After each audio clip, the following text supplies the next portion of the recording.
Ainsi, notre objectif de prix pour ce cycle est de 180 000 dollars. Nous pensons pouvoir atteindre ce niveau l'année prochaine. Cela représenterait un rendement de 1000% entre le creux et le pic. Ce cycle, c'est encore le plus petit cycle du Bitcoin. Je pense que l'âge d'or des crypto VCs était de 2016 à 2021 et que cet âge d'or est désormais terminé. Les amis, bienvenue. Aujourd'hui, nous avons une vidéo qui est extrêmement importante parce qu'il semblerait que je me sois trompé sur ma thèse d'investissement. Mais pas réellement trompé, j'ai pas bien pris certaines variables en compte et je voudrais ensemble qu'on puisse faire une mise à jour. Donc, nous allons parler d'un narratif extrêmement important et à la fin de la vidéo, je vous parlerai de 5 jetons sur lesquels je vais me repositionner. Mais avant ça, écoutons les propos de cette analyse qui nous prédit un BTC à 180 000 dollars sur ce cycle. Nous pensons que cela ne fait que commencer. Comme nous l'avions prévu, le Bitcoin a connu cette montée en flèche de volatilité après les élections. Nous sommes maintenant en territoire inconnu, sans résistance technique, et nous pensons qu'il est probable que le Bitcoin atteigne des sommets historiques répétés au cours des 2 prochains trimestres. Le même schéma s'est produit il y a 4 ans, entre les élections et la fin de l'année 2020. Le Bitcoin a doublé. Il y a eu environ 6 corrections de 10%. Donc la progression ne sera pas en ligne droite, mais nous sommes déjà en hausse de 30%. Et un certain nombre d'indicateurs que nous suivons signalent toujours que cette tendance haussière pourrait se poursuivre. Il s'agit d'un changement d'état en termes de soutien gouvernemental. Le vice-président, le procureur général, le directeur de la défense, le conseiller en sécurité nationale et même peut-être le secrétaire du Trésor, tous favorables au Bitcoin. J'inclus Elon Musk et Vivek dans le calcul. Le nombre d'appels que je reçois de la part de conseillers en investissement qui sont à 0 et veulent passer à 1%, ou qui sont à 1 et veulent atteindre 3% commence à s'accélérer. Et nous pensons que les flux vont suivre. Ainsi, notre objectif de prix pour ce cycle est de 180 000 dollars. Nous pensons pouvoir atteindre ce niveau l'année prochaine. Cela représenterait un rendement de 1000% entre le creux et le pic.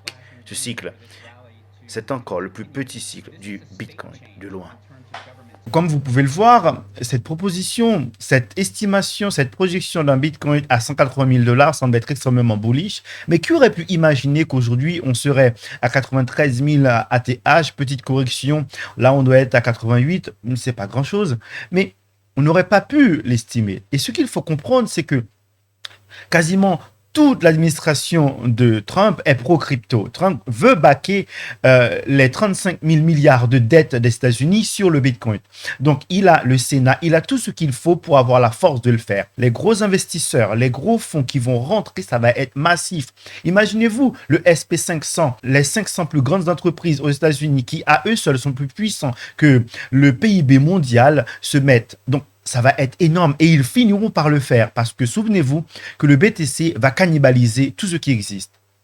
Maintenant, sachant tout ça, sachant qu'on va arriver à un BTC dans les 180 000 dollars, sachant que les fonds, les pays européens vont FOMO, on va se retrouver avec une capitalisation énorme. L'or, c'est 16 trillions. Le BTC aujourd'hui, c'est même pas 2 trillions, c'est 1 trillion et quelques. L'écosystème crypto-monnaie tout entier vient de dépasser les 3 trillions de dollars de valorisation. C'est très intéressant, mais nous savons que quand ce pic financier, quand ce pic de BTC sera atteint, il sera atteint pas parce que les retails vont acheter du BTC, mais parce que les institutionnels vont acheter du BTC et les pays. Ça, c'est très important. Donc, ceux qui ont acheté du BTC vont bien se mettre. Maintenant, je voudrais qu'on puisse écouter les propos de ce jeune homme que j'ai récupéré sur Internet. Je vous laisserai la chaîne sur laquelle j'ai récupéré ses propos en description. C'est fascinant. C'est fascinant parce que durant le bear market, je vous ai dit que nous sommes dans le bear market et le bear market est le début du bull run parce que c'est là que nous pouvons acheter des actifs à pas cher pour ensuite les revendre durant le bull run. Très bien. Maintenant, nous savons très bien que durant le bear market, nous, investisseurs, nous avons acheté nos jetons aux VCs qui, eux, les avons achetés à quasiment rien. Et nous espérons les revendre aux nouveaux arrivés. Très bien. Jusque-là, tout est clair. Maintenant, les nouveaux arrivés, quand ils vont arriver, que vont-ils acheter? Vous vous souvenez à la chute de Terra Luna Classic, je vous ai dit que quand les nouveaux arrivés arriveront, ils achèteront des jetons au nom simple. Des jetons assez simples à comprendre, des jetons avec plusieurs zéros, des jetons où ils ont une perspective de faire une somme, mais qui sont relativement safe.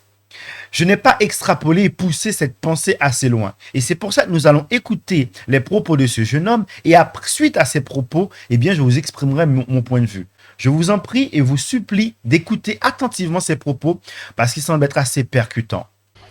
Je pense que l'âge d'or de CryptoVCs s'est étendu de 2016 à 2021 et cet âge d'or est désormais terminé. Premièrement, chaque altcoin qui a jamais existé, en particulier ceux qui génèrent pas de revenus importants, ont toujours été un même coin. Tous ces altcoins, ce sont tous des mêmes coins. La gouvernance, c'est un concept de même coin. Personne ne s'en soucie vraiment. Personne n'attache de valeur à cela. Cela a toujours été une question de mémétique, de spéculation et de communauté. Si vous regardez Link de Chainlink, Cardano, ADA, Ripple de XRP, la raison pour laquelle ils ont atteint des fortes valorisations dans les cycles précédents n'était pas liée à la technologie. C'était parce qu'ils avaient des communautés extrêmement passionnées, prêtes à tout, tant en ligne qu'hors ligne. Ils poussaient leur grand-mère à acheter, leurs amis à acheter. C'est vraiment tout ce qui comptait. Non, non, n'est-ce pas? Si vous acceptez le fait qu'il n'a jamais été question de technologie, mais plutôt de communauté, de spéculation et de mèmes, alors vous comprenez pourquoi les mèmes purs dominent ce cycle. Parce qu'ils éliminent tout l'aspect technologique, tous les KPI, tous les faux récits technologiques, et se concentrent uniquement sur la mimétique, la spéculation et la communauté. Nous explique que ces altcoins que nous connaissons assez bien ont été des mêmes coins. Très bien. Maintenant, avant tout, nous devons faire la différence entre les mêmes coins comme Shiba, Pepe, Floki, qui sont là pour le long terme et qui veulent développer une communauté. Qui veulent développer une communauté forte, qui ne sont pas là pour faire du pump and dump et disparaître. Il y a plusieurs types de mêmes coins. Et ça, je ne l'avais pas compris. Il y a des mêmes coins, genre shitcoins, qui sont là pour disparaître, ils font une journée et ils s'en vont avec votre argent. Il y a des gens qui lancent des projets et un jour après, ils disparaissent avec votre argent, des mêmes coins ou des shitcoins. Mais il y a des projets classiques qui le font aussi. Ce que je voudrais vous dire et ce que je voudrais nettoyer dans ma pensée, c'est que j'ai mis tous les mêmes coins ensemble. Je n'ai pas fait la différence entre ceux qui ont un projet long terme et ceux qui ont un projet seulement en un jour. Ce qu'il dit de pertinent, c'est que quand les nouveaux arrivants vont arriver, ceux à qui nous voulons vendre notre bague, c'est eux qui vont faire pumper l'écosystème. Pourquoi est-ce que je dis ça? La simple raison qui fait que je vous dis ça, c'est parce que quand les applications Coinbase, Kraken, Get.io commencent par être dans les tops des applications les plus téléchargées dans le monde, on voit des explosions. Parce que les nouveaux arrivés, eh bien, eux commencent à acheter des jetons. Mais que vont-ils acheter? Ils vont acheter des jetons comme Casper, comme Luna Classic, ou bien encore comme Pepe, Shiba, Doge. Des jetons avec des noms faciles, des jetons avec une grosse communauté. Souvenez-vous que c'est la hype qui fait la chose. Souvenez-vous que c'est Twitter, YouTube qui vont pousser les jetons et à force de le voir, les nouveaux investisseurs vont investir dessus. Toutes ces informations me forcent à revoir ma thèse. Bien évidemment, je reste sur le deep value, long run, sur le DCA, mais je vais faire en sorte d'allouer 10% de mon portefeuille au même coin que j'avais déjà dans mon portefeuille, mais qui n'était pas assez fort. Je parle de Doge, je parle de Shiba, de Luna Classic. Ma position, elle est assez parce que pour l'instant, pour moi, Luna Classic est un même coin. Il faut le reconnaître. Ce que je voudrais qu'on puisse voir ensemble, c'est comprendre qu'il y a plusieurs types de mêmes coins. Comprendre que nous devons avoir nos positions, si nous pouvons, sur Ethereum, sur le Bitcoin et sur les altcoins ISO 222, les altcoins ayant un réel projet comme Elera Bar, Kant, Illuvium, ou bien encore XRP de Ripple, qui peuvent être sur le long run. Mais il y a aussi le narratif à ne pas négliger des mêmes coins. Des mêmes coins ayant un réel projet. Parce qu'on m'a souvent parlé de Floki, mais je n'ai jamais voulu le regarder. Je n'ai jamais voulu faire des recherches dessus parce que je pensais que c'était comme les shitcoins qui allaient venir disparaître avec votre argent. Mais il semblerait que certains mêmes coins, comme Pepe, Shiba, Doge, eh bien, ont des projets sur le long terme. Et dans ce cadre-là, nous pouvons inclure Dog with Half.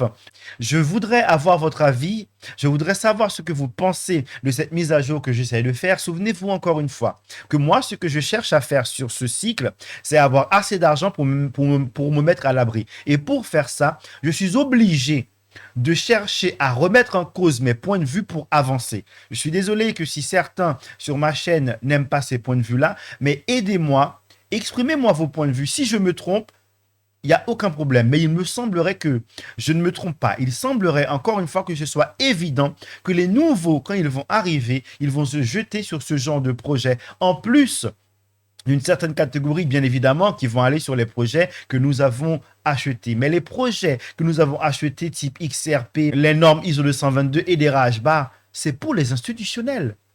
C'est pour les institutionnels parce qu'ils sont destinés à changer le système financier mondial. Et les retails, les gens communs, ils ont que faire de ça. Eux, ils vont investir sur des projets qui vont leur rapporter de l'argent rapidement, ou du moins une espérance.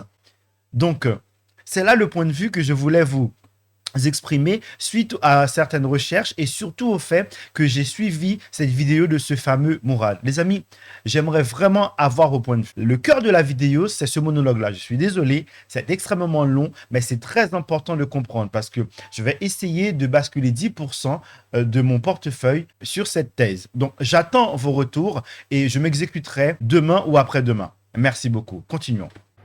C'est officiel, c'est validé. Trump va faire en sorte qu'il y ait 0% de taxes sur les gains crypto. Donc les Américains vont se jeter dans la crypto, ça va être magnifique. Et puis, on se retrouve avec la Chambre des représentants de la Pennsylvanie qui présente aujourd'hui un projet de loi autorisant l'État à inclure le BTC dans son bilan d'actifs de réserve. On est en train de prendre le chemin de ce que Trump avait promis, de faire en sorte d'acheter du BTC pour backer le dollar américain. C'est magnifique pour le Bitcoin.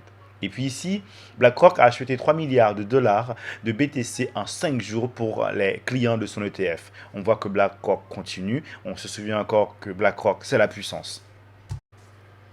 7 milliards d'USDT ont été mintés, créés dans les 6 derniers jours. 18 États américains intentent un procès contre la SEC, accusant l'agence d'ingérence inconstitutionnelle et de persécution injuste de l'industrie crypto sous la direction de Gary Gensler. Gensler publie une déclaration laissant entendre qu'il pourrait bientôt démissionner de la SEC. La sénatrice américaine Cynthia Lummis fait pression pour que la Fed vende une partie de ses réserves d'or pour financer l'achat de Bitcoin selon Bloomberg. Lummis a déclaré que même si l'or est un actif refuge traditionnel, le Bitcoin en tant qu'or numérique attire de plus en plus d'investisseurs grâce à son potentiel de croissance et sa sécurité. La Banque centrale du Ghana lance sa banque digitale sur Hedera Hashgraph. Goldman Sachs avoue détenir 710 millions de dollars en Bitcoin à travers les ETF. Les institutionnels arrivent. Trump et Dodge explorent la possibilité de créer une blockchain qui permettra de vérifier les identités et de voter. Ce système sera construit en partenariat avec Cardano, Hyperledger et Hedera.